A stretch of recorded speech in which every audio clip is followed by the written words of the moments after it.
guys, let's get into my thoughts on the second half of Never Have I Ever, because I have a lot of thoughts. So the more and more I started reading this book, the more and more I did not like this. The author kind of like, I feel like she fast forwarded time a little bit too much and didn't give us detail on a lot of things. So things were happening and it was just like, wait, how did we get here? Like, for example, Rosie decided to get for the first time and she was like freaking out or whatever and da-da-da, and somehow like Grayson showed up into her apartment and was like there to like help her through it. And I was just like, so we're just going to skip past the part like, how did he get in? Nothing prepared me for the spiciness of chapter 21. Okay, I thought chapter 18 was bad.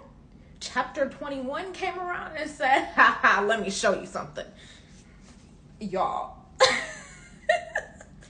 If you like spicy books, this book is for you, because whew. Another thing I did not understand about this book is that Rosie did not want anybody to know about this whole situation with her and Grayson. And then like the people that found out, like his best friend and her best friends, like they didn't even care. They was just like, oh, okay, cool. And I'm just like, so why was it a big secret? Like, Rosie has a complicated relationship with her mom, and she finally was able to talk to her mom. And honestly, I will say, I feel like the second half of this book, like everything that was an issue just started getting resolved, which I guess isn't a bad thing, but it was just kind of like, it was very much giving, oh, this is going to be happily ever after type of situation. Also, just going ahead and throwing it out there, because there is a plot twist in there, but I'm not going to tell y'all what it is.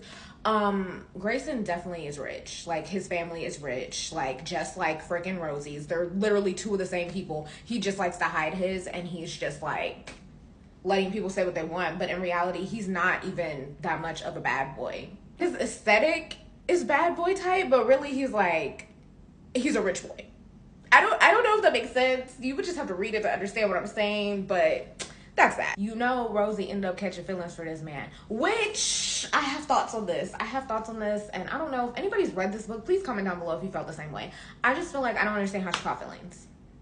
And I think it's because the author just kind of left out some details. Like, yeah, they hung out and they did little things or whatever, but like, that was it. Like, I don't recall in the book where they had a real conversation about their lives, about everything that was going on. And like, when Rosie would share what was going on with her, he would not share what was going on with him.